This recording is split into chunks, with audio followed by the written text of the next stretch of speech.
Huli ka ngayon, tinuro si Matibag. Nako, nakarma na. NBI Director Matibag, wala nang takas, matibay na ebidensya, nilabas na. Bistado na. Nako, yan po mga kababayan ng ating alamin. At bibigyan ng reaksyon sa video ito. Pero bago po natin simulan yan, palike naman po ng video ito. Malaking tulong po yan. Maraming salamat po. At eto nga mga kababayan, bago po natin i-play yung video, eto panoorin po muna natin to. Si NBI Director Matibag mga kababayan na ba? Ito. May ito po kasi yung yung caption, bill, no? Yung bill po nila 121,000. Nako, yung tip sa waiter mga kababayan 20,000. Ito panoorin po natin mga kababayan para mas maliwanagan po kayo, no? Maliwanagan po tayo kasi familiar po yung nakapula. Yan pong nakapula mga kababayan na masyadong pamilyar sa atin. Kaya eto panoorin po natin. Oh, bilis sa'yo na agad Hindi, kanina pa hiningi eh. Kano? Magkano? 121,000. 121,000? 21. Ano ba kinain natin? Baka mali, baka kulang yan. Baka kulang eh. Teka, baka kulang. Sino yung nakapula? Wala. Oh. Sino po yung nakapulang yan mga kababayan? Natawa pa. Kulang ba ba? Kulang? Akala ko 1,021,000 o 1,021,000. Keep the change! Keep the change! Ito na. Nakapula yung nanonotice ko dito eh. No, nakapula talaga. Pati yung boses, no? Talagang magkaparehas po sila ng Matibag. Ito ba yan mga kababayan? Teka. Habang si Direktor nga mga kababayan, si Direktor Matibag, Saan mo na? ganyan pala sila gumastos, no?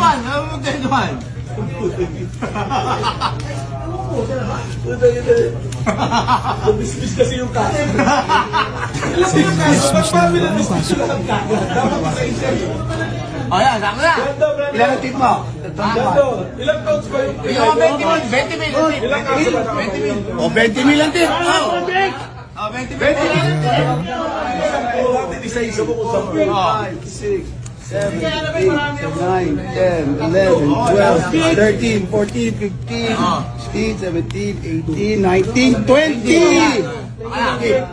Sinama mo naman sa bill yung sa baba, sagot din daw yung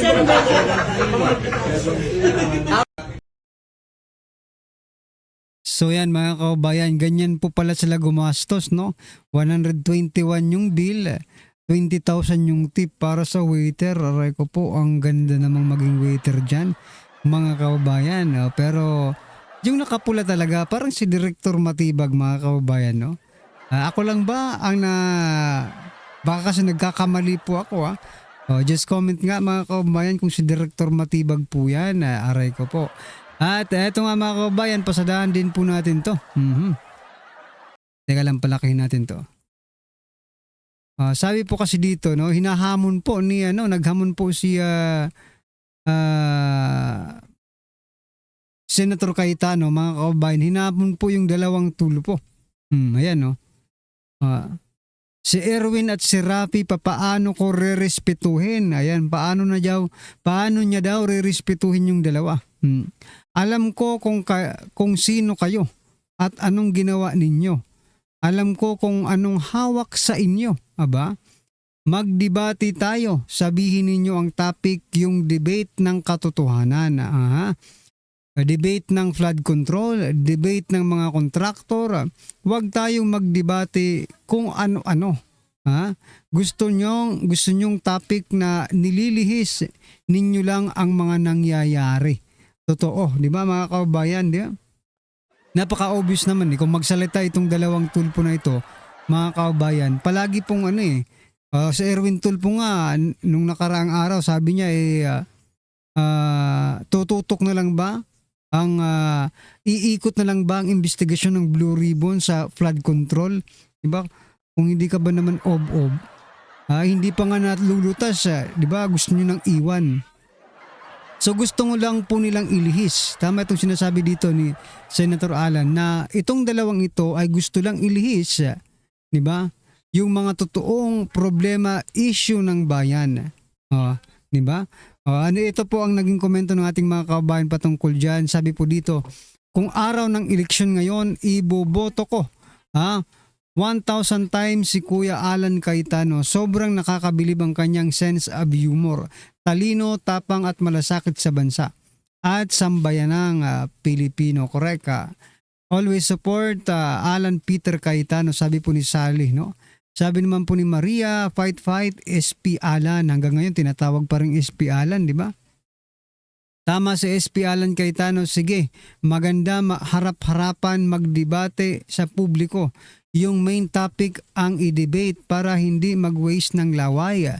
Fight sir, SP Alan Cayetano, go go go. Yan mga kababayan, no? Dapat lang na magdebate. Paano nga kung magdidebate, mag-walk out lang naman ng mga ito. Di ba? Alam na po natin kung anong gagawin nila pag magdebate mga kababayan. Mag-walk out lang ito. Kasi nag-walk out na po sila nakaraan, hindi po imposible at napaka-posible po na mag-walk out na naman sila kung magdidebate. Pag nadidihado sila, pag hindi na nila may pagtanggol yung kanilang mga sarili, isa lang po ang solusyon dyan. Mag-walk out sila.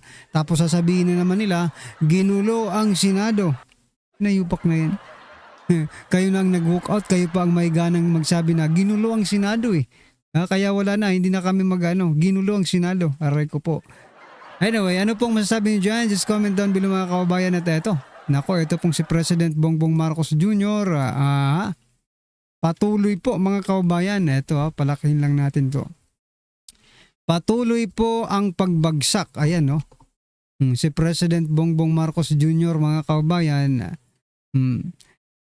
Sabi po dito sa survey, sa balita mula sa News 5, net satisfaction rating ng PBBM admin bumaba sa record low ayon po sa survey. Mailan na lang ba?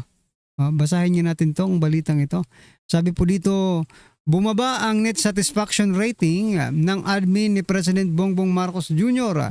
Batay sa March 2026 survey ng Social Weather Station. Sa naturang survey, 32% ng mga Pinoy ang satisfied sa performance ng gobyerno, samantalang 46% naman ang dissatisfied at 21% ang hindi tiyak sa kanilang sagot. Mga bobo pala itong 21%, mga bobo pala kayo.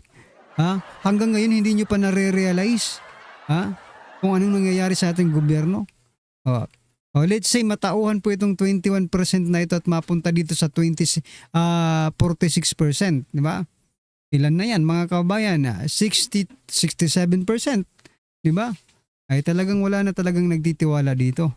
Negative 13 po ang kanyang ratings mga kababayan. Aray ko, anong gobyerno nang meron tayo? Di ba? Dapat nga sa mga ganitong panahon na patapos na ang kanyang termino ay nakikita na ng taong bayan yung mga pinaggagawa nila, Sa bagay, nakita nga naman talaga ng taong bayan kaya nga nag-negative. Dalawa lang kasi yan mga kababayan. Kapag ikaw ay gumawa ng maganda at nakikita ng taong bayan na okay, ang ganda-ganda ng ginagawa mo, may progreso sa ating bansa. So, patapos na ang termino mo, bubulusok na dyan yung yung ratings kasi nakita na ng taong bayan Pero kapag ganito po nakita ng taong bayan na puro pagnanakaw, pangkukurakot lang ang ginagawa ng gobyerno, yan na ang resulta. Negative 13 po mga kababayan. Aray ko po. Anyway, ano pong masasabi niyo dyan? Just comment down below. At eto mga kababayan, pasadahan na po natin yung video. Pasok. Bigyan natin ng reaction opinion itong post ng DZRH News. Maaring maharap sa perjury, libel at defamation ang mga senador at iba pang dumalo sa pagdinig ng umano'y hindi lehitimong Senate Blue Ribbon Committee kaugnay sa isyu ng flood control projects ayon kay NBI Director Milvin Matibag. Paliwanag ni Matibag, hindi saklaw ng parliamentary Si Matibag na naman pala. ang mga kalahok sa naturang pagdinig kung mapapatunayang hindi ito isinagawa ng isang legal na committee ng Senado.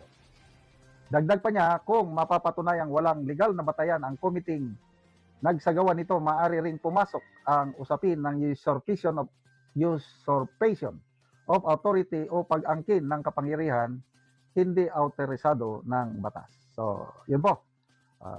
Ngayon po, ang announcement na yung Blue Ribbon Committee headed by Senator Pia Cayetano, Senator Marcoleta, and of course, Senate President Cayetano, ay magsasagawa ng BRC hearing sa outside the Senate building. Nakalimutan ko na yung lugar. Alas 10 ata magsimula. O yun na, alas 10 na pala. So ito yung sinasabi ni Director Matibag na hindi autorisado. Kasi ang tunay daw na BRC, yung pinamumunuan ni Senator Erwin Tulfo. According to them. Ang tanong, sino ba ang Senate President? Hindi naman si Gatchalian ang Senate President. Hindi naman siya binutuhan ng 13 senators. So kung walang bagong Senate President, to me, ang legitimate Senate President, si Cayetano pa rin. So yung na-organize ng mga committee, panahon ni Cayetano, example, itong BRC, na-organize sa leadership ni Cayetano, to me, yan ang legitimate. Kaya lang, sige na lang. Depende na sa ano. So, mapipigilan kaya nila ang pagdalo ng mga Brave 18 Marines at ibang senador? Matatakot ba ang mga senador? Matatakot ba ang Brave 18 Marines sa pagdalo sa hearing ngayon? Palagay ko hindi. So yan mga kababayan, talagang gamit na gamit dito si Matibag, no, mga karbi natin, ha. Gamit na gamit sa panggigipit, pananakot, di ba?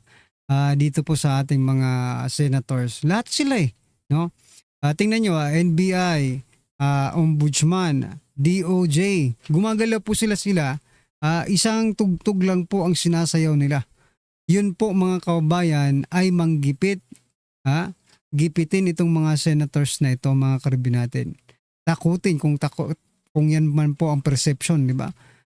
Takutin ang mga senators. Ay nako.